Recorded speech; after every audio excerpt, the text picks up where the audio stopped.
bom dia, uma boa tarde, uma boa noite. Um grande prazer. Estamos começando o episódio do Horizonte Agrocast de número 61, aonde tenho certeza que será um assunto muito pouco explorado dentro do nosso meio, mas muito importante para que a gente possa entender e até mesmo valorizar esse tipo de atividade.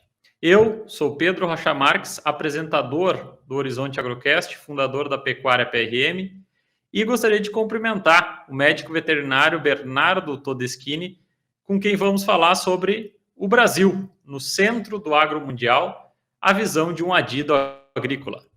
Bernardo, tudo bem?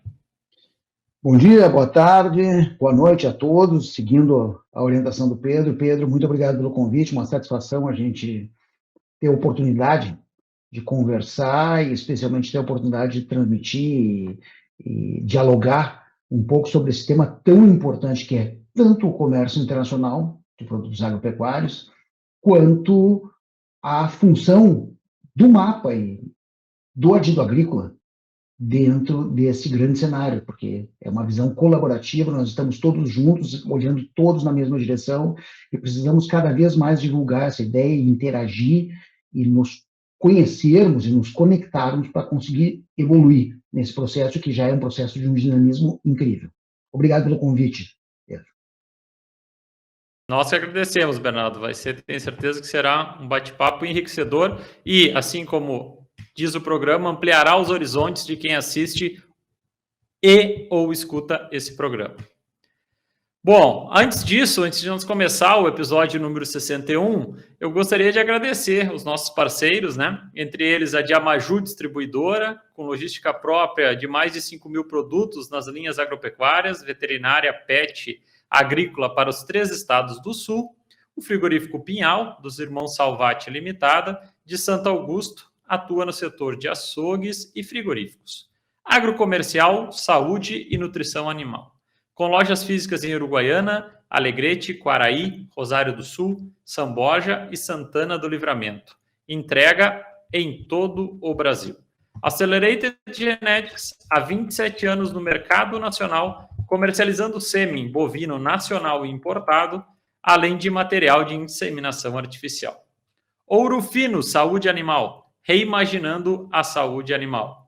Agropecuária Moresco, há 30 anos plantando confiança e colhendo resultados. Fábrica de rações, concentrados, núcleos e sais minerais. MSD Saúde Animal. Quem tem propósito de melhorar o bem-estar das pessoas e a saúde dos animais. Veterinária Marque Sinal, a solução do pet ao pasto. Nosso maior patrimônio é a satisfação do cliente. Dita aqui, mas com entrega em toda a fronteira oeste. Contato permanente com os proprietários Paulo e Sérgio. Além disso, alguns recadinhos. Se você ainda não segue, né, eu vou pedir para vocês seguirem a Pecuária PRM no YouTube, @PecuáriaPRM, o Spotify, seguir tanto a Pecuária PRM como o Horizonte Agrocast. E também o programa é transmitido no canal 19 da Claro Net, via canal da TV Santa Maria, que está produzindo esse programa conosco. E também nos sistemas de IPTV se consegue acompanhar. Além disso, não esqueça de seguir o Horizonte Agrocast e a Pecuária PRM no Instagram e no TikTok. Vai ser muito importante para nós e para que esse conteúdo se espalhe para o maior número de pessoas. Bom, antes de justificar o porquê do tema e do convidado, eu gostaria de falar um pouco sobre o currículo do convidado, do Bernardo. Ele é médico veterinário, formado na Universidade Federal do Rio Grande do Sul, nossa querida URGS, mestre e doutor em medicina preventiva pela mesma universidade, concluiu o curso de especialização em comércio internacional e em agronegócio, atuou como pesquisador convidado na Universidade de New England, na Austrália, onde desenvolveu estudos na área de alianças estratégicas em saúde animal. Experiência em licença para capacitação na Universidade Aarhus, na Dinamarca, com estudo em regulamentação do comércio internacional de produtos agropecuários no âmbito da Organização Mundial do Comércio, a OMC. Também trabalhou no Departamento Técnico Científico da Organização em Paris, na França, atuando em missões internacionais e reconhecimento de status sanitário. Ele é auditor fiscal federal agropecuário do Ministério da Cultura, Pecuária e Abastecimento, do MAPA, desde 2002, trabalhando na Superintendência Federal de Agricultura do Rio Grande do Sul, onde atuou como chefe do Serviço de Saúde Animal por 9 anos, chefe de Divisão da Defesa Agropecuária por 1 ano, Superintendente Federal da Agricultura por 3 anos. Além disso, atuou como secretário técnico pro tempore do Comitê Veterinário Permanente do Cone Sul, CVP, sendo membro eleito da Comissão Especializada para Código Sanitário para os Animais Terrestres da OIE, de 2018 a 2024. Atualmente é dido agrícola do MAPA na missão do Brasil, né? Anteriormente, até o ano passado, junto à União Europeia em Bruxelas. Bernardo, faltou alguma coisa, alguma correção do currículo? Obrigado, Pedro. Não só, exatamente, eu fui adido agrícola, voltei, permaneci por 4 anos, tive essa belíssima oportunidade, fiquei 4 anos na União Europeia, em 2020 até 2024, e de lá, regressando, permaneci trabalhando na Secretaria de Comércio e Relações Internacionais, onde trabalho até hoje.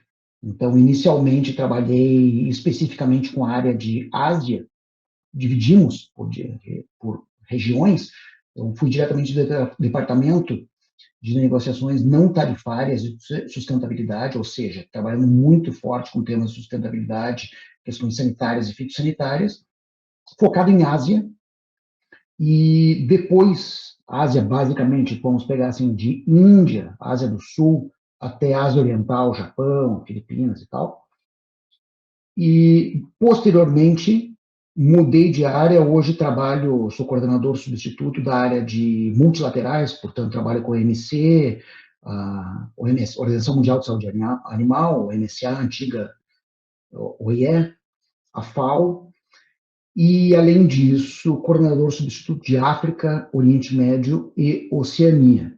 Então, é uma oportunidade extremamente interessante, é um aprendizado cotidiano. Enfim, sigo trabalhando, portanto, na Secretaria de Comércio e Relações Internacionais do MAPA com grande felicidade.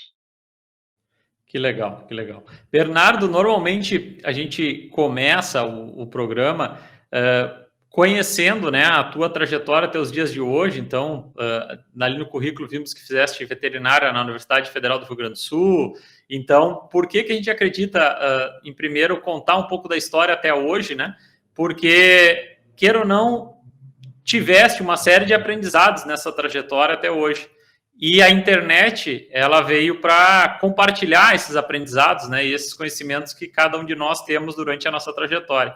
Então, além da gente conhecer melhor como é a atividade de um adido agrícola e como está sendo a trajetória do Bernardo neste trabalho, a gente gostaria de conhecer o Bernardo desde a sua... o recorte fica à vontade, se quer desde a infância ou a partir da graduação, porque eu acho muito legal que depois, ouvindo o Bernardo falar sobre as experiências que ele teve, tem muito a ver com a sua experiência pregressa. Então, fica à vontade, Bernardo, para a gente poder te ouvir, que eu tenho certeza que vai ser muito interessante a gente poder te conhecer melhor, e aí vamos conversando, temos tempo de sobra para te conhecer bem. À disposição. Fantástico, Pedro, muito obrigado. Inicialmente, é interessante dizer que eu sou de Caxias do Sul, né? Eu sou natural de Caxias do Sul, e eu, desde criança, eu quis ser veterinário. Eu sempre gostei dos animais, sempre gostei muito de bovinos. Então, eu acabei fazendo minha trajetória, minha família veio para Porto Alegre e tal, porque naquele momento, faz anos, né, Pedro? O tempo vai passando, ninguém vai ficando mais jovem, né? E naquele momento, nós não tínhamos a Universidade de Caxias do Sul tão bem estruturada como é hoje, que hoje é uma referência, naquele momento não tinha, então meus pais tomaram a decisão de vir a Porto Alegre para que os filhos pudessem estudar na universidade, que de fato acabou ocorrendo.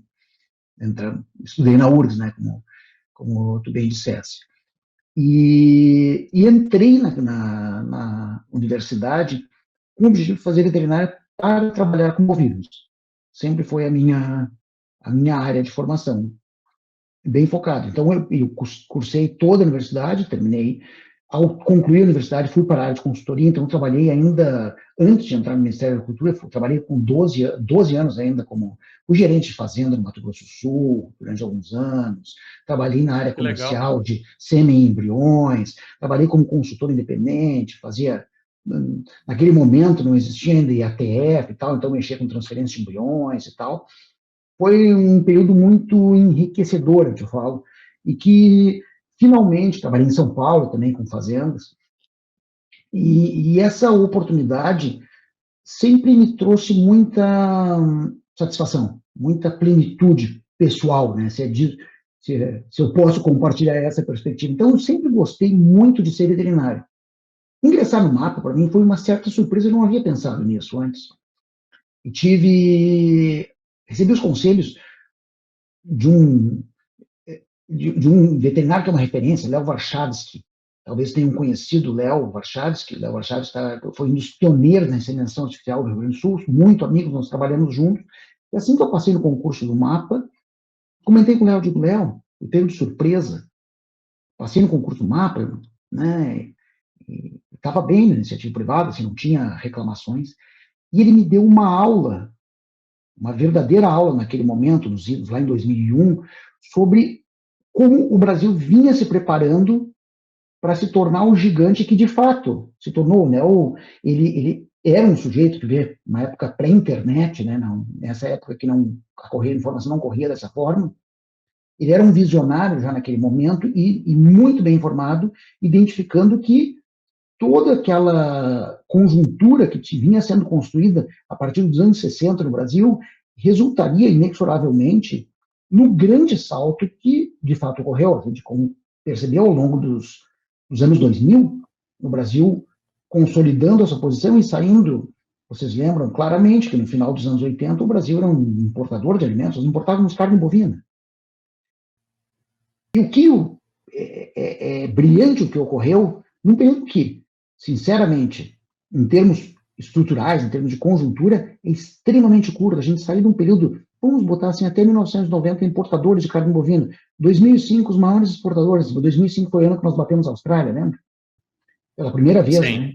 E 15 anos, e Pedro e os ouvintes, né, são especialistas em pecuária bovina, sabem muito bem que 15 anos em pecuária bovina é um pulinho, não é nada, né? É muito rápido.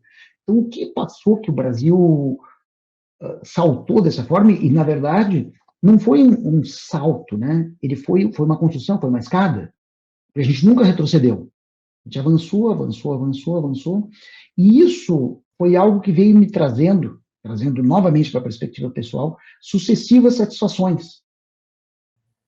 Da perspectiva profissional e pessoal, porque meu sonho era ser veterinário, fui sendo veterinário na área dentro do Ministério, entrei de pronto, fui trabalhar na área de saúde animal, então tive a oportunidade de trabalhar em todos esses projetos que se consolidaram, como os projetos de erradicação, de zona livre de aftosa sem vacinação, tudo isso que se consolidou, que parece que surge assim num instante, não surge num instante, na verdade são projetos de zona livre de aftosa sem vacinação, é um projeto que começou na década de 50 ainda, né? Ele veio se construindo, são gerações de produtores, gerações de veterinários, gerações de agentes públicos que trabalharam todos em conjunção e conseguiram aquele resultado. E esse processo coordenado, ele permeou outras cadeias e dentro do mapa eu tive, assim como tem os meus colegas, a oportunidade de enxergar todas essas áreas avançando conjuntamente. Então, tem sido uma oportunidade muito grata. Dentro do Ministério, sempre tive boas oportunidades, não só de capacitação, mas de exercício profissional, de conhecer, de trabalhar por todo o Brasil, e posteriormente trabalhar no mundo, né? Participar de missões internacionais, trabalhar na própria OIE. Quando fui, já que estamos falando um pouco de sonhos, né? Quando fui trabalhar na OIE, em 2010, trabalhei quase 3 anos na sede, eu jamais poderia imaginar lá na minha formação mais inicial de que um dia eu trabalharia na sede da OIE.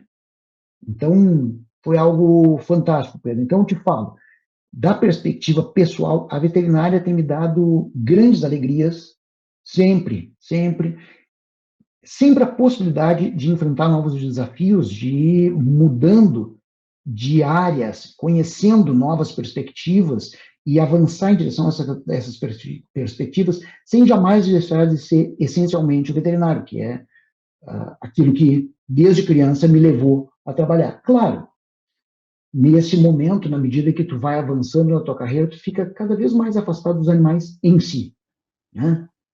Talvez no futuro eu tenha que retomar, voltar um pouco mais a ser um veterinário de campo, mas nesse momento eu trabalho muito focado, especificamente focado nessa área de relações internacionais, a construção do diálogo e a construção de pontes e, finalmente, negociações que resultem em aberturas de mercados, mas não somente nisso, construção de imagem, de conexões, junto com uma bela equipe do Ministério da Agricultura, de outros órgãos governamentais, e especialmente do setor privado, construindo essas pontes por todo mundo. Então, aquele ambiente que eu originalmente tinha, que era aquela pequena fazenda lá de Caxias do Sul, com as suas vacas e tal, ele se ampliou e hoje existe um pátio enorme que é o mundo todo. Enfim. Fantástico. E te vendo falar assim, Bernardo, e é o objetivo do Horizonte AgroCast, romper paradigmas, ser disruptivo em algumas coisas, te ouvindo falar, e eu acho que, por exemplo, também nos cabe fazer o pessoal refletir, és um funcionário público, né? Muitas vezes se tem o rótulo de que, o cara busca o funcionalismo público para ter uma estabilidade financeira. Não deixa de ser verdade, ok? Mas o que a gente pode notar dentro da tua curta fala agora, mas ficou muito claro, é a questão assim, o quão dinâmico é a sua atividade.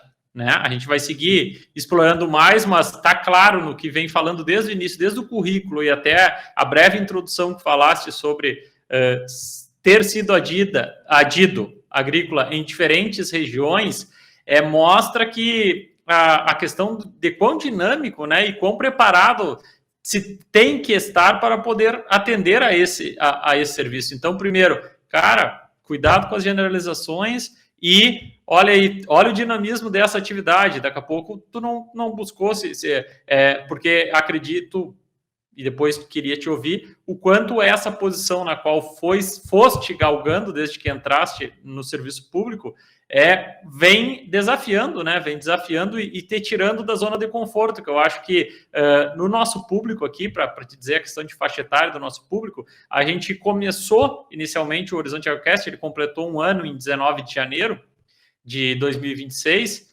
e inicialmente o nosso público era uma faixa etária acima dos 40 anos. Né? Uhum. Acima dos 40 anos, a grande maioria do público. Depois disso, a gente foi fazendo a parte, se comunicando, mesclando o público e tal, e claro, o algoritmo começa a te capilarizar, né, a fazer o programa ir para mais lugares, e aí a gente começou, antes predominantemente masculino, passou a ter quase meio a meio masculino e feminino, o público, e a faixa etária começou a baixar. Baseado nisso, a gente acha interessante também a gente conversar sobre esses aprendizados, por isso desse primeiro momento, a gente conversar sobre a trajetória, né? Porque tem também muito gurizada que está na faculdade ainda e sedento, né? Por aprender, por ouvir, e a gente sabe, assim, o quanto as instituições, né? Eu me formei em 2008, Bernardo, e o peso que as instituições elas tinham inicialmente, né, vamos dizer, há 20 anos atrás, aparentemente, hoje a sociedade e essa gurizada mais nova, muitas vezes nem sabe, né, qual a função de cada instituição e o que ela representa. Então, ver um trabalho desse que está começando a comentar, e eu já consegui sentir o dinamismo. Falaste que começou ali em 2000, foi 2001 o ano que começaste, né? Eu comecei em 2002, eu fiz o concurso em 2001, entrei em 2002. Beleza. E aí, por exemplo, o paralelo, né, que a gente gosta de fazer, por exemplo, foi bem, como comentaste, da questão de quando o Brasil começa começa bem inicialmente a ser um player no mercado de proteína animal, né? E isso o quão importante, e depois a gente vai conversando, é tu poder ver essa onda toda que começou, né? E hoje a gente olha para o cenário, não era claro esse cenário hoje, de que, bom, Estados Unidos ia diminuir bastante a sua produção de carne bovina, a Austrália ia diminuir também pelo desafio climático, né? Então, o que acontece hoje, a gente vê que o Brasil, ele está estabelecido como um grande produtor de alimento no mundo, mas isso, como disseste, não foi algo que foi criado hoje. Citaste da aftosa, 1950 se começou o projeto, né? Como falaste, da questão de querer ser livre de aftosa sem vacinação.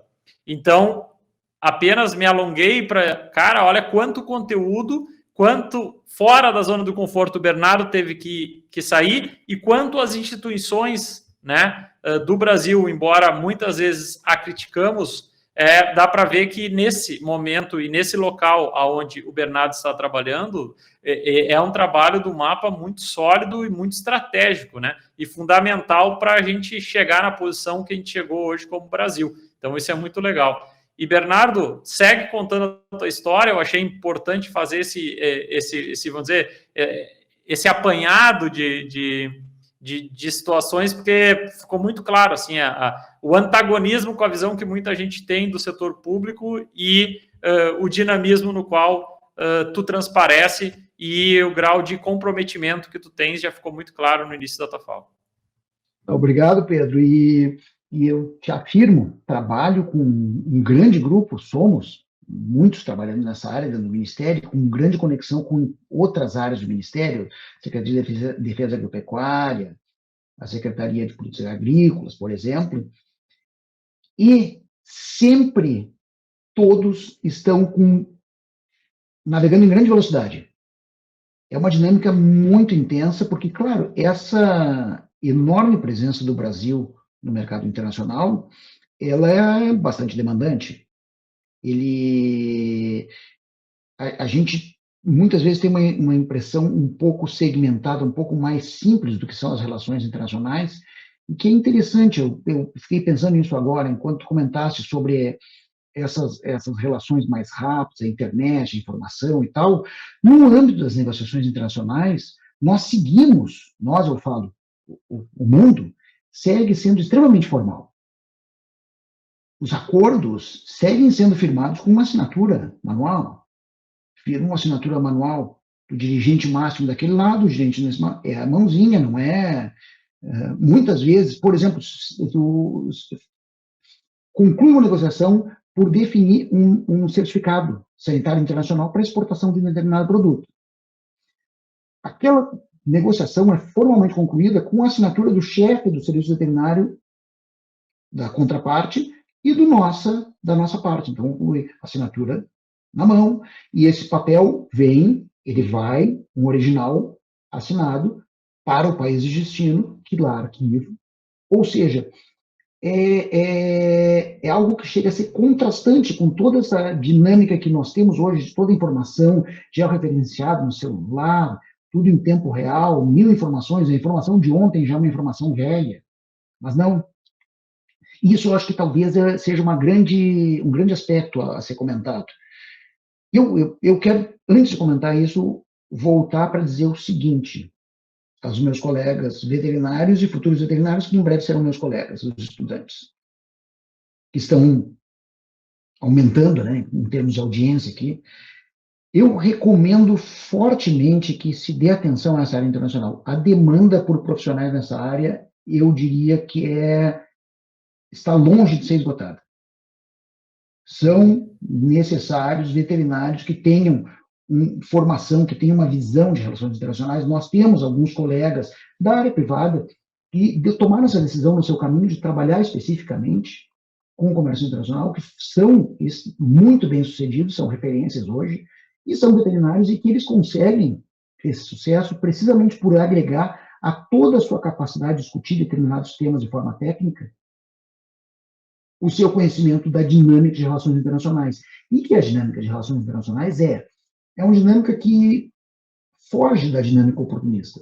A dinâmica das relações internacionais, ela se baseia em confiança, ela se baseia em estabelecimento de conexões, de redes que consigam persistir ao longo do tempo e demonstrar de que existe seriedade das duas partes.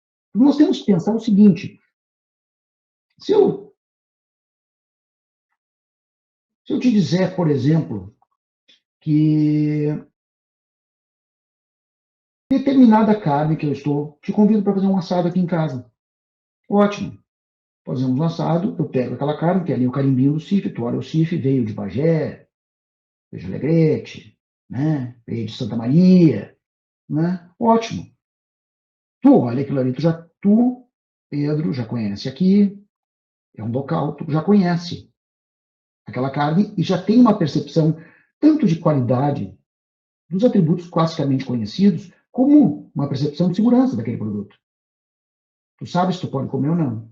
Tu não pode de maneira alguma esperar que algum consumidor diga em Xangai, em Guangzhou, na China, possa imaginar onde é que fica Bagé, ou onde fica o Rio Grande do Sul, e muitas vezes onde fica o Brasil. Porque eles de fato não imaginam. Parece estranho, como não imaginam o Brasil? Olha, sei lá, se a gente perguntar para nossas pessoas, tem que, me localiza precisamente onde é que fica o Camboja, localiza onde fica Bangladesh, o sujeito põe o dedo no mapa, o sujeito não tem muita informação. E existe uma questão central no desejo que une todos os consumidores do mundo, Pedro, que é todo consumidor de qualquer produto alimentar, ele quer consumir aquele produto e sair vivo daquela experiência. Isso é um fator de união. E essas negociações todas que se estabelecem entre governos, sob demanda da iniciativa privada, elas servem exatamente para fazer com que o governo do destino acredite, tenha confiança de que o governo da origem, no caso, o governo brasileiro, certifica um produto e aquele produto é um produto que pode ser consumido lá no destino sem nenhum risco para a sua população. Porque um produto importado que coloca em risco a população do país que o está consumindo, ele é extremamente deletério para o governo daquele país. Ele impacta nossas exportações, mas especialmente aquele governo que deixou importar é um governo que vai sofrer consequências da sua própria população, e nenhum governo quer isso, nós sabemos. Nós temos vários exemplos disso, vocês devem lembrar. Lembra dos casos da encefalopatia espongiforme bovina versus a reação da população coreana quando foram autorizadas as importações de carne bovina americana? Que houve passeata na rua. Pessoas saíram em passeata, que é um fato extremo, né? Saíram em passeata protestando contra aquelas importações porque eles acreditavam que aquilo poderia colocar a população em risco. E o governo, é claro, teve um alerta, né? Se uma intenção gerou essa reação, que dirá o próprio fato. Então, essa dinâmica das relações, que eu comecei por falar que consiste no estabelecimento de relações de confiança, é isso. É tu apresentar o Brasil como um produtor um país, um fornecedor que é confiável em termos da verdade que ele expressa na sua certificação, que a sua certificação ela corresponde a itens que trazem segurança tanto para a população humana quanto para os animais, ou estamos falando também de vegetais, né? População vegetal, ou seja, pensar de uma forma ampliada em termos de saúde única, eles são seguros. E, além disso, o Brasil tem condições de ser um fornecedor estável de produtos. Porque essa é outra característica, tem vários países, sabe, que ao iniciar uma negociação qualquer, eles iniciam a negociação por perguntar como é o sistema produtivo do Brasil. Então, é feito um apanhado, um dossiê, no qual se explica como é o sistema produtivo no Brasil de carne bovina, de maçã, de melão, do produto que for.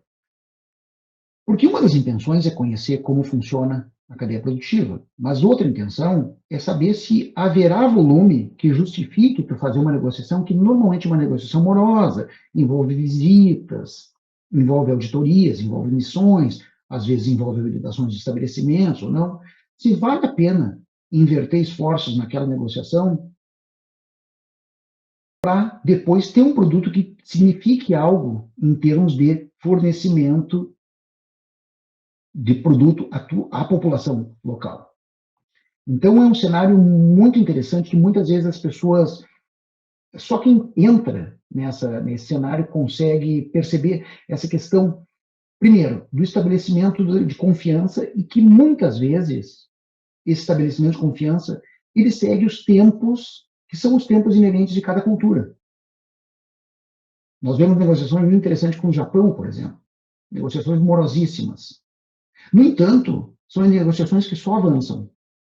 Elas avançam devagar. Só que elas não retrocedem e, no momento que elas avançam, elas são cumpridas fielmente. Ou seja, são positivas. Demoram? Demoram.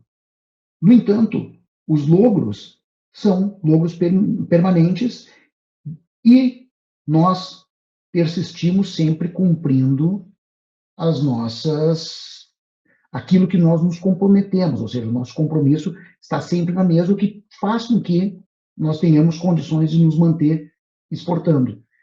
E eu diria que tem uma outra questão interessante, nessas negociações internacionais, cada negociação é uma negociação, cada país é um país e cada produto é um produto. Cada país tem seu ritmo, as estruturas institucionais são distintas. Nem todos os países, por exemplo, têm um Ministério da Agricultura independente, como nós temos. Ministério da Agricultura e Pecuária, MAPA.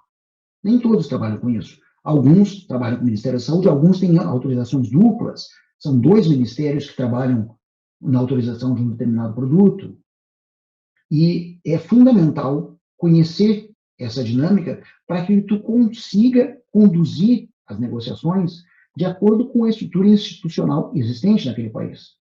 Você não pode considerar que a tua contraparte, o teu parceiro, tenha a mesma estrutura que tu. É fundamental ter esse conhecimento, conhecer a cultura, conhecer a dinâmica, saber de que maneira eles se comportam.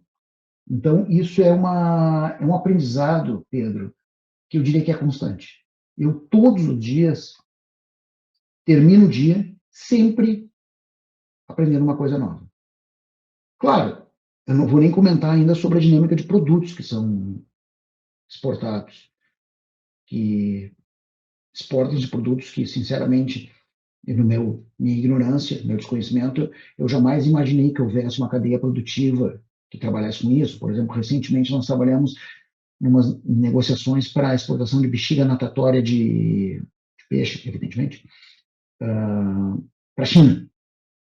Ou seja, existe produção aqui, existe produção na China, e eu friso, no meu desconhecimento, não sabia da existência dessa cadeia organizada, da possibilidade de exportação desse produto. E claro, toda vez que há uma cadeia, na dimensão que for, é importante que se trabalhe essa cadeia. E talvez essa seja uma grande mensagem que eu destacaria em termos de Ministério da Agricultura.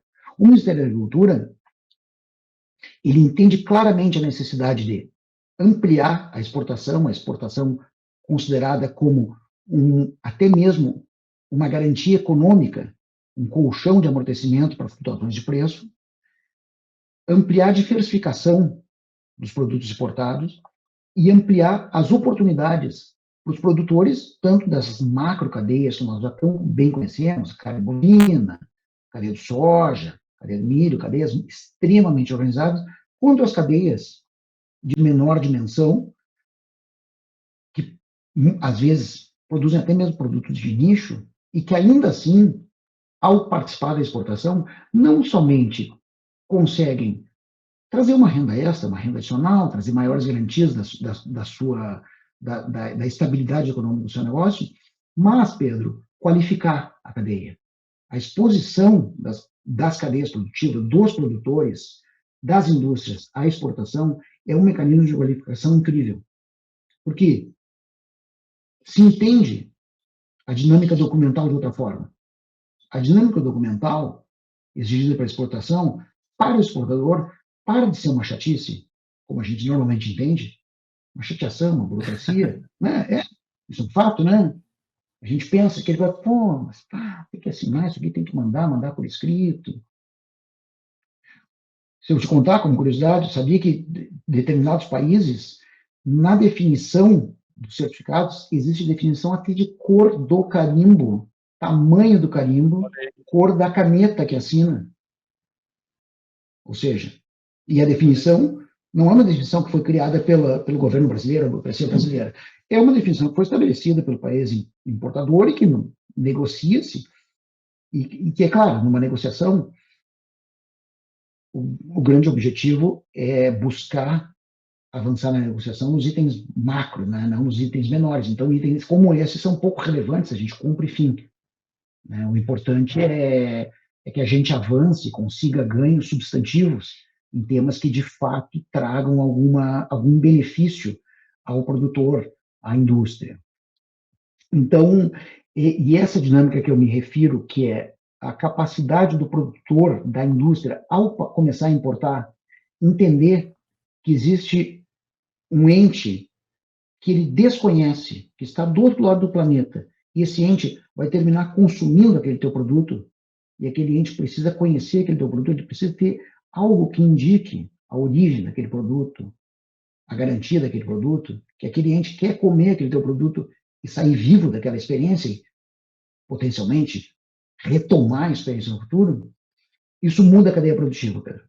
A exportação, portanto, ela não é fundamental só da perspectiva econômica, financeira, que a gente pensa, mas sim da perspectiva de qualificação. Então, muito do trabalho do Ministério da Agricultura e entes relacionados, como o Ministério das Relações Exteriores, o MRE, a Apex, com quem nós trabalhamos em grande conjunção, é precisamente tentar trabalhar para remover esses obstáculos que existem na exportação, proporcionando ao produtor, proporcionando à indústria, a possibilidade de sonhar. O sujeito pensa, olha, vou produzir chimia de uva para vender para a Itália, afinal de contas. Né? Sou descendente de italianos, os italianos potencialmente querem consumir essa chimia, né? Ok, o trabalho do Ministério que é remover, promover os mecanismos para que eventuais amarras que impeçam essa exportação de ser realizada se dissolvam. E o sujeito passa a poder empreender, passa a poder sonhar, passa a poder avançar da maneira como ele deseja. Talvez um exemplo mais emblemático disso seja a questão da febre aftosa, que o progresso nas discussões sobre a febre aftosa e, finalmente, a consolidação do status permite com que os produtores, que antes trabalhavam numa faixa bastante restrita de discussão, agora passem a discutir sem aquele quebra-mola no caminho. Aquele quebra-mola não existe mais. A velocidade se mantém uma velocidade cruzeiro. São muitas ideias, Pedro. Vá me interrompendo e vamos conversando. Claro. Nesse ponto que falaste, me ocorreu das aulas do mestre Júlio Barcelos, e aí ele conversando sobre a questão, isso eu me lembro na época do mestrado, daí ele foi meu orientador no mestrado e doutorado, e aí tinha umas aulas, e a tabelinha que ele mostrava da OIE, da questão do porquê que o Brasil não vendia para determinados países. Aí vai a pergunta. Essa tabelinha, no caso para o Brasil, e o Rio Grande do Sul especificamente, hoje ser livre de aftosa, sem vacinação, realmente ainda as regras do jogo são essas, por o quebra-mola que falaste, vamos dizer, o Rio Grande do Sul vai acessar e pode acessar, né, novos mercados por não ter a vacina da aftosa hoje? Sem dúvida alguma. Eu não falo só da pecuária bovina, hein? Eu falo o seguinte, para falar um pouco só sobre a questão da febre aftosa, a febre aftosa ela sempre foi uma espécie de, sempre foi uma enfermidade referência em termos de certificação. O status de febre aftosa, ele tem uma imagem comunicada a ele que é uma auditoria do país que bem for, que pretende vir ao Brasil e pega os relatórios da OIE e observa o status do Brasil, livre pé suína, clássica, na zona livre comercial, né? Livre de febre aftosa sem vacinação em todo o país, eles, antes de chegar aqui, eles têm uma conclusão. A conclusão é, muito ruins eles não são. Alguma coisa bem feita eles devem fazer. Não deve ser um ambiente assim péssimo, porque as pessoas, os técnicos das outras áreas, dos outros países, que são técnicos como nós, não é como somos nós, né? Eles sabem que chegar a tal status envolve trabalho do setor público, que sozinho não vai, trabalho do setor privado, envolve desenvolvimento tecnológico, vacinas, envolve estratégia, envolve sucessivas movimentações coletivas, envolve coordenação intersetorial, que resulta no status. Então, aquele papeleto, né, o certificado de febre aftosa que a gente ganhou da OIE, lindo, mas atrás daquele certificado, como tu bem falou, começa lá em 1950, lembra a fundação do Centro Pan-Americano de Febre aftosa? Lá em 1950, no Rio de Janeiro, lá em 1950, com milhares de produtores, milhares de técnicos em vacina, milhares de profissionais públicos trabalhando de forma conjunta, resultando naquele status. E o país contraparte que está com interesse de vir negociar com o Brasil, entende isso. E a existência desse status, ele se comunica, inclusive, com a área de aves. Eu sei muito bem que a ave não pega aftosa. Mas o sujeito pega aquele status e ele entende. Olha, se tem um serviço veterinário ali, tem um setor produtivo assim, e consegue lograr esse status, o status reconhecido e mantido, não deve ser um lugar tão avacalhado assim, né? Merece uma visita. Então, essa questão da febre aftosa que tu disseste, além de, primeiro, remover uma barreira, ela se comunica com outros setores. Mas eu vou abordar também o tema sobre uma outra perspectiva. Muitas vezes o Brasil é uma perspectiva que não é publicamente muito conhecida. O Brasil é um grande defensor e um grande jogador na arena multilateral.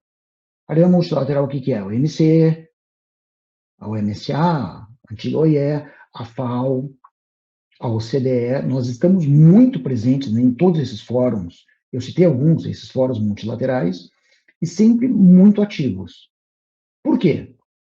O Brasil defende que as organizações de referência internacionais, na Organização Mundial do Comércio, dentro do acordo da SPS, são reconhecidas 3 organizações de referência que são chamadas das 3 irmãs, que é a OMSA, na área de saúde animal, zoonoses e bem-estar animal, a CIPV, Convenção Internacional de Proteção Vegetal, na área de plantas, e, finalmente, o Códex Alimentares, na área de inocuidade. E o Brasil defende que essas organizações trabalham com especialistas de todo o mundo, os melhores especialistas do mundo, para produzir recomendações, normas, regras que devem ser seguidas por todos. E o Brasil vale isso. O Brasil reconhece os status dos países membros da OIE na medida em que eles são reconhecidos. E nós sempre trabalhamos pregando isso no cenário multilateral. Portanto, nós logramos hoje o seguinte, Pedro. Alguns países reconhecem imediatamente o status assim que reconhecido pelo MSA, nesse caso. Alguns, a partir daquele status do MSA, admitem a possibilidade de negociação mandando missões para cá. Mas o fato é, sempre que há esse reconhecimento, não há nenhum país que diga o contrário. Nós não temos um país hoje que diga, não, o Brasil não é livre de febre aftosa. O que nós temos em negociação é países que, ok, o Brasil é livre de febre aftosa sem vacinação pela OMSA. No entanto, segundo a minha legislação, Após esse reconhecimento, precisamos fazer uma missão, fazer uma auditoria, ou fazer habilitações de estabelecimentos. As demandas de cada país variam um pouco.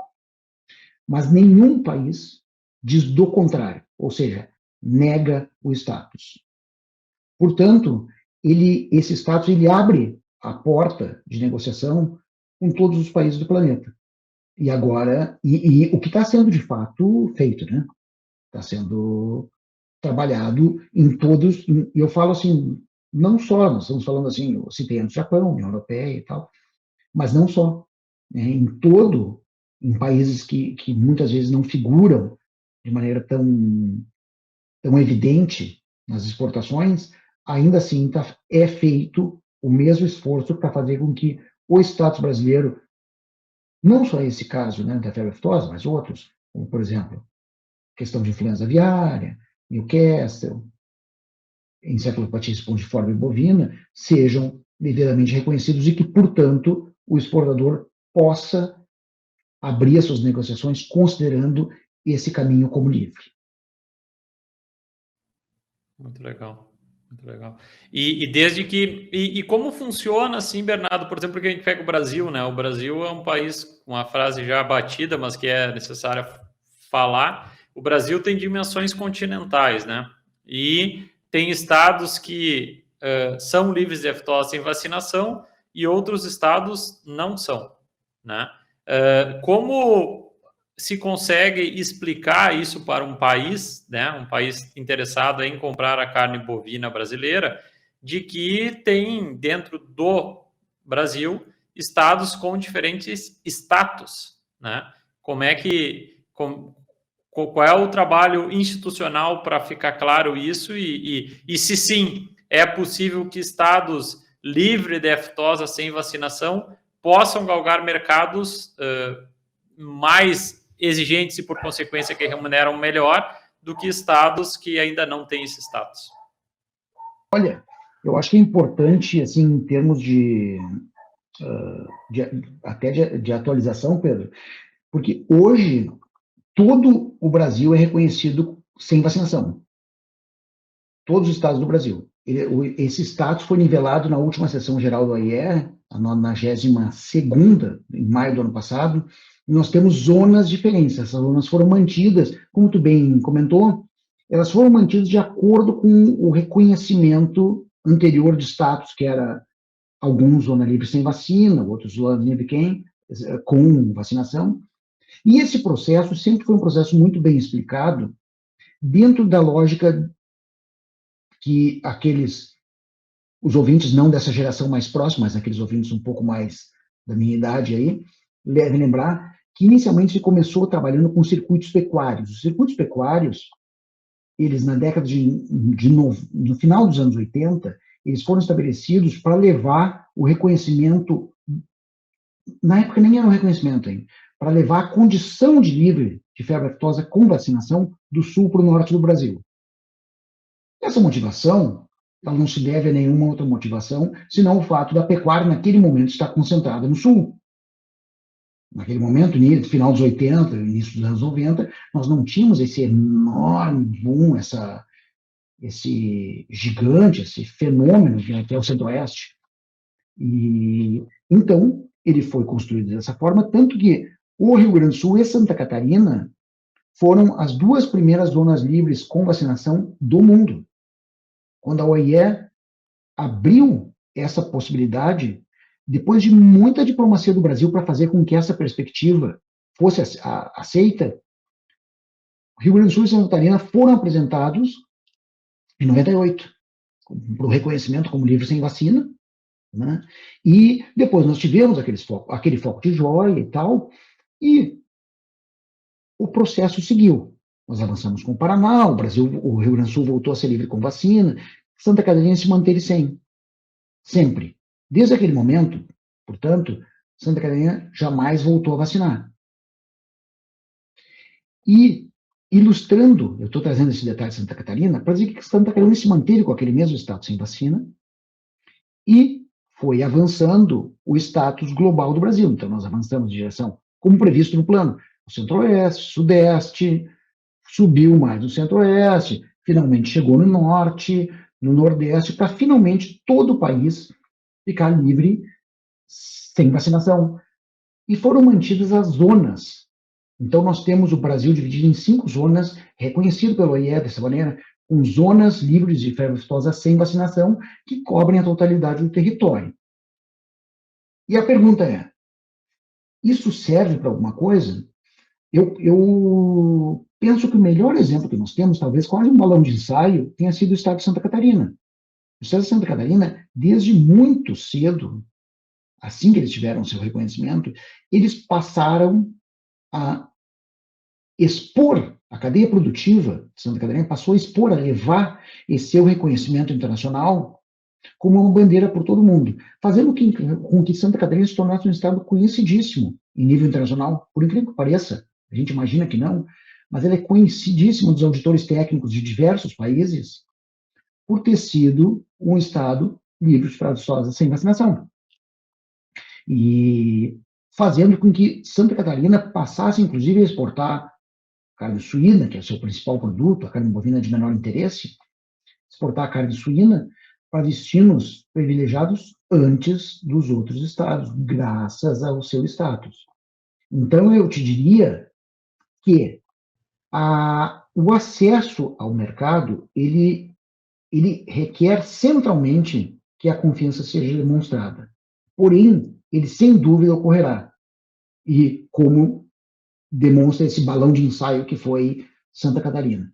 Eu não saberia te dizer se inúmeras auditorias vieram ao Brasil especificamente para visitar Santa Catarina, porque é livre sem vacinação. Já ao longo dos muitos, talvez mais de uma década, né, a gente tem esse fenômeno. Santa Catarina como pioneira, e claro, isso sempre fez bem para o Brasil, porque o fato de já existir uma abertura de negociação do Brasil, de um Estado brasileiro, significa que o Brasil já está presente. Então, Santa Catarina conseguiu, com o seu status, promover a ideia de que sim, o Brasil está ativo, trabalhando e avançando nessa área. Interessante. E hoje, Bernardo, por exemplo, eu não sei se quer terminar algum raciocínio, hein? Não. Está bem falado. Mas eu te digo assim, eu acho que a grande mensagem é todo o status sanitário que a gente ganha, ele, em alguma amarra, em algum ponto do certificado, a gente vai colocar. E aquilo sempre pontua. Todas as negociações, elas são negociações, como eu venho destacando, negociações de confiança. As negociações se estruturam pela demonstração de interesse de alguém, né? Claro, ninguém negocia um produto a partir do qual não existe interesse. Uma cadeia nos procura, o Ministério da Agricultura diz, olha, temos interesse de exportar nosso produto para o país X, porque temos importadores potenciais naquele lugar. Se estabelece uma conexão formal, relações formais, solicitando requisitos sanitários para aquele produto, essa resposta vem e a partir dali se começa uma negociação nas quais tu expõe determinadas certificações que tu pode incrementar no certificado, contrapõe algumas certificações que possam nos parecer pouco fundamentadas, consulta o setor privado sobre a capacidade de certificação de determinados itens industriais de processamento que talvez sejam requeridos, e assim a negociação avança. Portanto, as condições sanitárias favoráveis, elas sempre rendem um ponto favorável no certificado. Rendem uma linhazinha, Pedro. E aquela linhazinha sempre conta ponto, sabe? É sempre algo favorável, diz, olha, nós temos isso aqui, nós somos livres de tal coisa, nós temos esse processo industrial. É importante a gente fazer algo e declarar, fazer aquilo contar algum ponto na negociação. O que ficou claro nessa contextualização que fizeste da questão de doenças, né? Peste suína clássica, febre aftosa, fica claro de que essas doenças, elas são sinalizadores, né? Para quem não conhece o país, de como é a fiscalização e como é vamos dizer, a cadeia sanitária do país, né? Como falaste das três irmãs, né? Que no caso, uma controla a questão animal, a outra vegetal e a por último é humana, né? Na verdade, quem consome esses produtos se vai ter a segurança alimentar, né? Então, isso é interessante e fica muito claro, é importante que quem vai assistir esse programa tenha claro isso, porque traz muito mais sentido em todo a importância da questão sanitária para a carne, o nosso produto, seja ele gaúcho ou brasileiro, ele poder chegar nos demais países, né? Porque começa uma forma de saber como aquele país trabalha e sim, quem representa o órgão fiscalizador disso é o Ministério da Cultura, né? Junto com as secretarias de cada estado, quem faz toda essa fiscalização sanitária, seja ela animal ou vegetal, né? Bom, Bernardo, então, baseado no que a gente comentou sobre as três irmãs, né, e a questão de sinalizadores sanitários, sejam eles animal ou vegetal, para a segurança alimentar humana, como eu gostaria de te ouvir sobre um tema que, na semana passada, retrasada, para nós leigos, vamos chamar assim, ficou mais evidente, que é a questão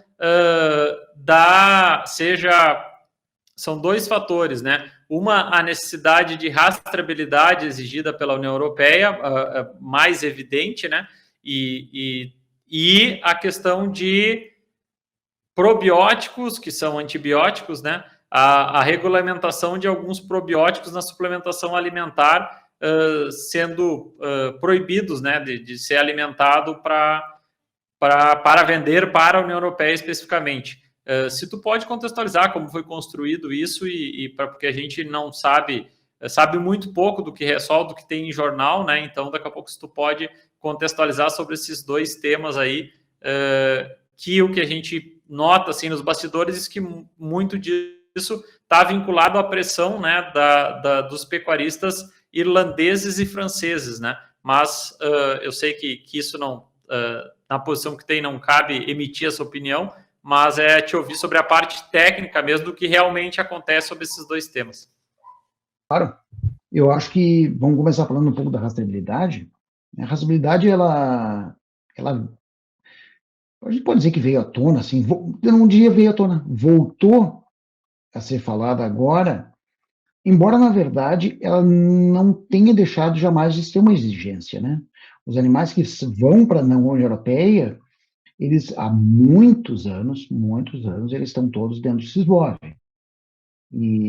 Então, claro, a grande questão que surge, e tanto que essa discussão, ou melhor, menos do que a discussão, a implementação do sistema de rastreabilidade já está ocorrendo em todo o país, né?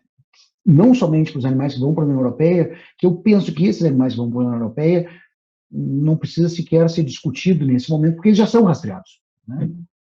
Todos os animais. Então, já o sistema para a União Europeia, dentro do SISBOV, ele já é dominado, já é rastreado as propriedades que são definidas, inclusive elas têm um nome específico, na União Europeia chamam de propriedades zeras, né? Estabelecimento rural habilitado, estabelecimento rural acreditado pelo SISBOV, né? E tem uma lista de propriedades, então esse é um processo bastante definido. É claro que a demanda por rastreabilidade, ela sempre esteve latente. Ela sempre, a partir da exigência da União Europeia, há muitos anos atrás, vários outros players começaram a discutir a necessidade, a importância, a relevância de exigir a rastreabilidade nas suas compras. O Brasil, como tu bem colocou, é um país de dimensões continentais, e mais do que país de dimensões continentais, ele é um player, Pedro, que ele é um pouco assustador, né? Pensa da perspectiva de um governo, de um destino qualquer, e dos seus setores produtivos, ter um player como o Brasil pela frente é algo um pouco assustador. Aquelas imagens que nós vimos muito bem lá em 2005, nós estamos falando 2005, 2006, tu deve lembrar aquela imagem que circulou o planeta, icônica, né? daquelas 16 plantadeiras seguidas por 16 colheitadeiras seguidas por 16 plantadeiras, lembra? Que elas faziam uma espécie de V, né? Essa imagem circulou o mundo, todo mundo conheceu. E naquele momento a gente batia, afinal de contas, depois de décadas de trabalho, chegamos lá no topo, grandes exportadores com qualidade, um setor produtivo, dinâmico, com muita tecnologia, capacidade instalada, tecnologia, eu diria, tecnologia autóctone, né? Tecnologia tropical, desenvolvida localmente, tecnologia totalmente customizada, que é o que nós temos. Esse grande player que chegou e bateu no peito e disse, olha, nós chegamos, hein? Nós somos o Brasil. E esse Brasil aqui vai alimentar o mundo. E esse Brasil veio crescendo e, de fato, foi cumprindo aquilo que ele vinha falando. Claro, quanto mais a gente veio cumprindo aquele nosso destino, que é um destino que de casual não tem nada, né? É um destino de trabalho, um destino de tecnologia, de pesquisa. Como nós falamos, décadas, né? 5, 6, 7 décadas aí de trabalho. Aquele destino todo que se cumpriu, ele tornou o Brasil um país muito exposto. Então, os setores produtivos do planeta inteiro, eles têm muita consciência e, às vezes, até mesmo um certo receio que a chegada do Brasil possa perturbar gravemente o seu setor produtivo. E isso, claro, faz com que os produtores dos destinos e, às vezes, os seus governos busquem alternativas para tentar reduzir a velocidade que é imposta pelo nível de competitividade que o Brasil tem. Que eu não vou nem detalhar, porque isso aqui, tu já teve convidados ilustres discutindo muito bem esse padrão de competitividade brasileira, que é algo... Não, eu vou falar de maneira isenta, hein? Mas é que é algo fantástico. A competitividade, todo o conjunto de atributos que o Brasil hoje tem desenvolvido por um conjunto de antecessores muito bem concatenado, é um case global. Enfim, com isso, é claro, as exigências começam a ficar mais sólidas, mais pesadas. Outros aspectos que anteriormente não entravam em cena passam a entrar, então nós estamos falando da rastreabilidade, e surgem, por exemplo, como surgiu a demanda da União Europeia relacionada ao desmatamento, à legislação europeia, né, conhecida como UDR, que começou a demandar a rastreabilidade, e isso vai fazendo com que a demanda por rastreabilidade vá se expandindo. Então, eu não vejo que a questão da rastreabilidade tenha sido, de forma alguma, uma nova imposição. Ela é algo que vinha latente e o setor agora reagiu de maneira muito positiva, o próprio Ministério, então existe um programa, existe uma meta definida e isso está sendo desenvolvido e tem vários estados aí já trabalhando nisso. E sobre o segundo aspecto, nós falamos agora dos promotores de crescimento, etc., essa discussão está no seio de uma discussão um pouco maior, que é a questão da resistência antimicrobiana, e uma questão de diferença de perspectiva entre aquilo que os europeus trabalham e aquilo que muitas vezes, não somente nós trabalhamos, mas talvez uma parcela importante do mundo trabalhe, que é a questão da resistência antimicrobiana, é considerada pela Organização Mundial de Saúde como a nova pandemia. É um problema grave que afeta o planeta inteiro, e no âmago, ou baseado nessa expectativa, a União Europeia passou a promover uma alteração na sua regulamentação relacionada ao uso de antimicrobianos, inclusive contra os antimicrobianos que são utilizados como promotores de crescimento. Essa é uma medida da União Europeia. O Brasil já tem muito cuidado com isso. Nós temos promotores de crescimento de importância, que sejam moléculas que tenham importância no uso humano, eles são proibidos, não são utilizados, eles são reservados para o uso humano. Então, isso é publicado pelo Ministério da Agricultura, estabelecido, né? Assim como antimicrobianos de uso, eu não falo promotores de crescimento, antimicrobianos de importância para uso humano, também foram proibidos em animal de produção. Ou seja, existem gestões, existem medidas para fazer com que os antimicrobianos que sejam de importância em saúde pública sejam reservados exclusivamente para o uso humano. Medidas legais estabelecidas, bem publicadas. E, nesse contexto, tudo isso é apresentado, como eu bem falei, em forma de documentação. Isso, claro, foi apresentado já para a União Europeia e que tomou essa medida que nós tivemos conhecimento, embora esteja com toda a documentação já apresentada pelo Brasil. Essa medida, ela está em discussão, a documentação está em análise pela União Europeia. A nossa representação em Bruxelas, que é a missão do Brasil junto à União Europeia, já imediatamente entrou em contato com a representação europeia para buscar os mecanismos para reversão, e isso está sendo trabalhado, porque a documentação necessária para a reversão já foi toda entregue, Pedro. Então, agora nos resta, em termos diplomáticos e em termos técnicos, as medidas do Brasil não foram feitas agora, já haviam sido feitas. Elas já tinham sido tomadas, foi uma questão de tempo, né, de momentos de publicação que, te falo, pegou a todos com uma certa surpresa, eu diria. Enfim, mas te afirmo, existe um trabalho muito sólido do Ministério da Cultura, do Ministério das Relações Exteriores e todos os players envolvidos, o setor privado está evidentemente muito envolvido nisso, para demonstrar que aquelas condições que a União Europeia vem exigindo são, sim, cumpridas pelo setor privado do Brasil e elas são comprovadas por intermédio dos nossos sistemas de controle de vendas de produtos veterinários e os planos, um programa nacional de controle de resíduos biológicos e contaminantes, que nós temos PNCRC, que é o programa que demonstra a utilização ou a contaminação existente em produtos de origem animal. Muito legal, muito interessante. Então, já se respondeu a esse tema, no caso, de forma formal para a União Europeia. Sim, não só se respondeu, como já tinha se remetido a documentação. Então, uma documentação que está na análise, não preciso te dizer que é uma documentação enorme, né?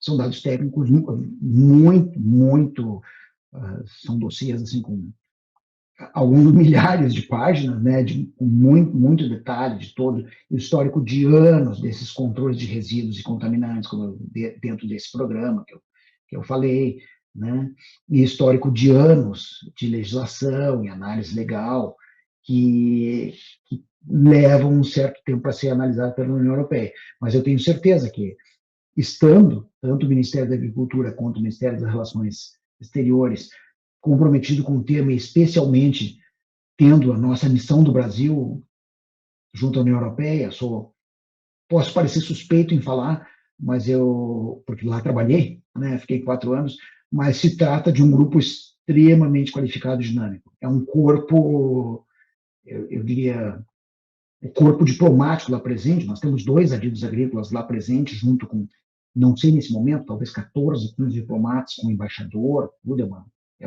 eu diria, é uma representação peso pesada, é um verdadeiro, eu diria, um braço do Exército, né? Pronto para trabalhar para o interesse do Brasil. Aliás... que legal. Pode falar, pode concluir. Não, eu ia precisamente dizer que os adidos agrícolas, não só de lá, mas de todo o mundo, nós temos 38 postos. Temos 40 adidos agrícolas. Esse projeto dos adidos agrícolas começou ainda no final dos anos 2000, com as primeiras adidâncias sendo abertas em 2010.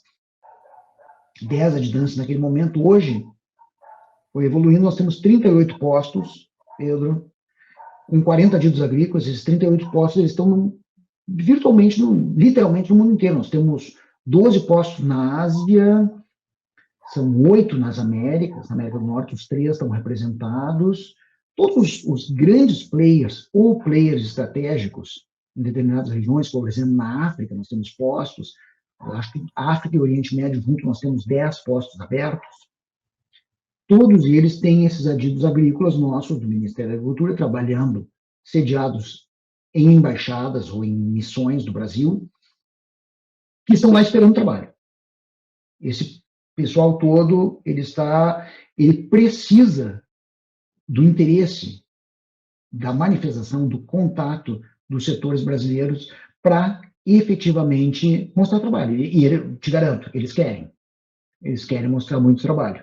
Então, seria bem importante, eu não sei qual é a possibilidade que a gente teria, Pedro, mas eu posso, claro, disponibilizar para ti o link de acesso à página dos adidos agrícolas, onde tem o mapa. Então, todos os interessados que tenham, né, qualquer perspectiva de negócio, ou tenham curiosidade, queiram saber algo sobre aqueles países, podem simplesmente entrar em contato, tem os dados de contato de todos esses adidos, ou, é claro, entrar em contato diretamente com a Secretaria de Comércio e Relações Internacionais do MAP. Vou querer sim, a gente até na descrição do episódio, né, a gente disponibiliza o link ali, e aí fica na descrição para o pessoal, quem quiser pesquisar, olhar, e porque eu acho que é muito interessante, e isso é uma das missões do Horizonte Agrocast, é publicizar alguns serviços que muitos, na verdade, acabam não sabendo que tem, né, e isso, como disse, os adidos estão ávidos para auxiliar na abertura de novos mercados. Precisamente, eu te falo que pertenço a uma equipe que tem um dinamismo incrível. Nosso secretário, Luiz Rua, o secretário Luiz Rua é uma referência na área de proteína animal e um dos homens que, sem dúvida, um dos grandes conhecedores da exportação de proteína de origem animal do país, né, veio com uma bagagem enorme. Ele está em todo mundo, literalmente. Assim, pega o mapa nos dois extremos, um dia ele está aqui, outro dia está lá, outro dia está aqui, né? O sujeito está, né, em negociação por todas as partes, né? Então, o interesse é precisamente esse, é levar o interesse, é levar a palavra, e te afirmo, é uma equipe que não tem nenhuma indecisão, não tem nenhuma dúvida de ir adiante e levar o produto e negociar e brigar e lutar por isso. A gente está, infelizmente, né, chegando no final, Bernardo, e esse, vamos dizer, seguramente voltarei a te importunar, porque teve bastante assunto para a gente conversar, mas com grau de detalhamento que aborda cada assunto, e acho que foi necessário. Vamos dizer, é um primeiro contato sobre esse assunto do nosso público. Acredito que seria interessante depois, a futuro, conforme as agendas vão batendo, terem outros para desmistificar isso, como é a função de um adido, e essas negociações internacionais, como disseste, né? Se a questão de sermos livres de febre aftosa começou em 1950, não é em um episódio que nós vamos esgotar esse assunto, né?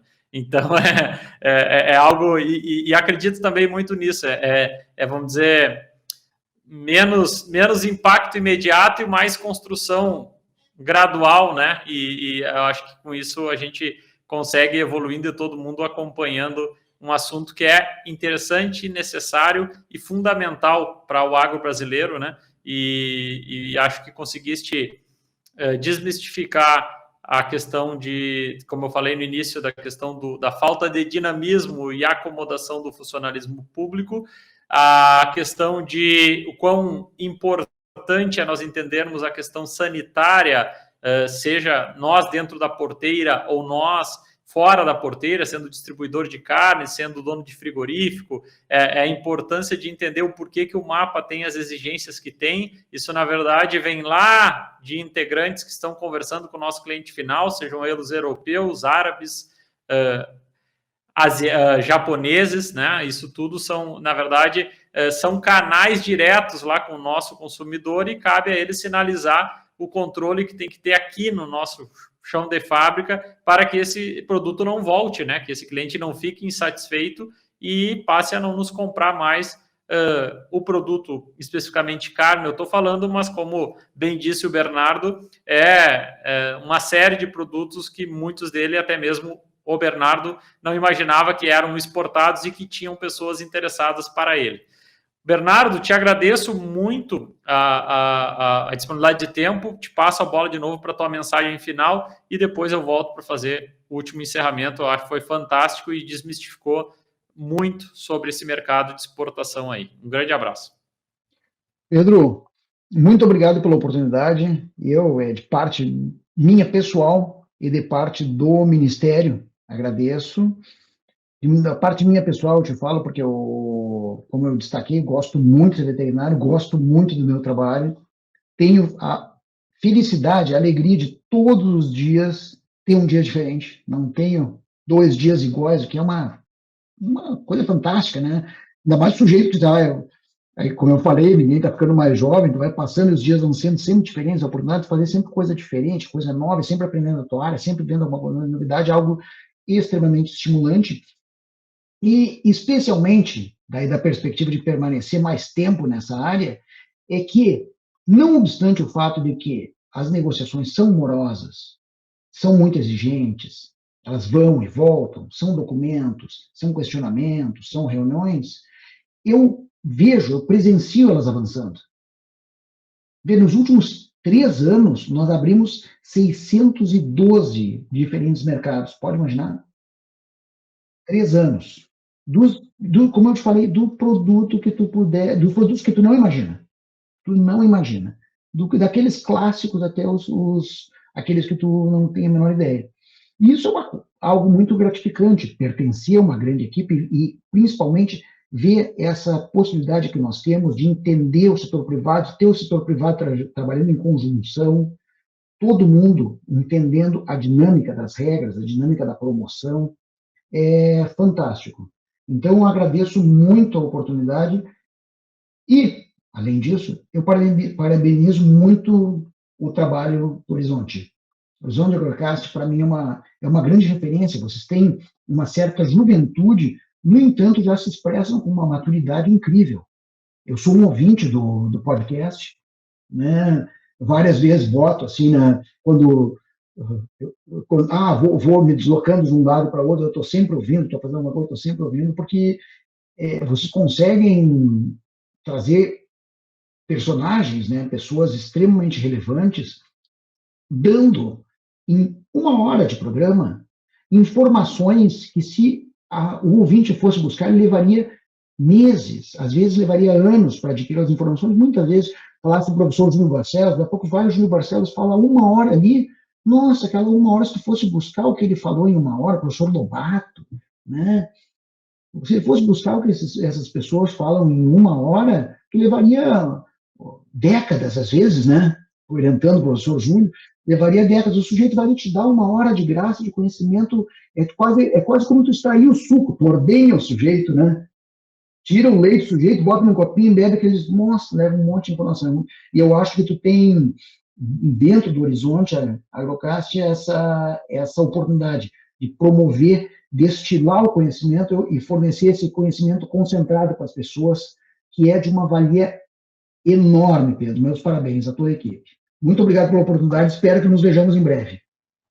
Beleza, com certeza, Bernardo, uma honra, e fiquei arrepiado com o comentário. Falasse do professor Lobato, o professor Lobato já estava me cobrando semana passada, que a gente não tinha gravamos, em vez de lançar na quinta, lançamos na sexta, o episódio 60, e ele aí parou de gravar, o que aconteceu? E eu falei, não, fique tranquilo, que gravamos esse excepcionalmente, o 60 foi lançado na sexta, mas agora já estamos gravando segunda, amanhã gravaremos outro, e aí vamos estar sempre com um episódio na frente, mas muito me honra o senhor estar perguntando. Então,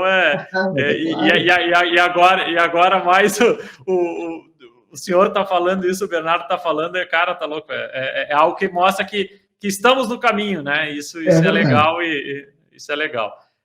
Bom, encerrando então o Horizonte Agrocast, eu gostaria de voltar a citar os nossos parceiros, né? Veterinária Marquesinal, Diamaju Agrícola, Frigorífico Pinhal, Agrocomercial Saúde e Nutrição Animal, Accelerated Genetics, Agropecuária Moresco, Ouro Fino Saúde Animal e MSD Saúde Animal. Além disso, não se esqueça que a sua participação é muito importante. Deixe, então, seu comentário, sugestão, crítica em qualquer um dos canais disponíveis, que são o YouTube da Pecuária PRM, o Spotify do Horizonte Agrocast, o Instagram do Horizonte Agrocast, o Instagram da Pecuária PRM, e tanto no Instagram, no YouTube e no TikTok, colocamos pequenos recortes desses episódios para que você possa ouvir ele na íntegra e curtir e adquirir seu aprendizado. Agradecemos muito a sua audiência, esperamos você no próximo episódio do Horizonte Agrocast, que é um projeto da Pecuária PRM. Um grande abraço, uma ótima semana a todos e fiquem com Deus.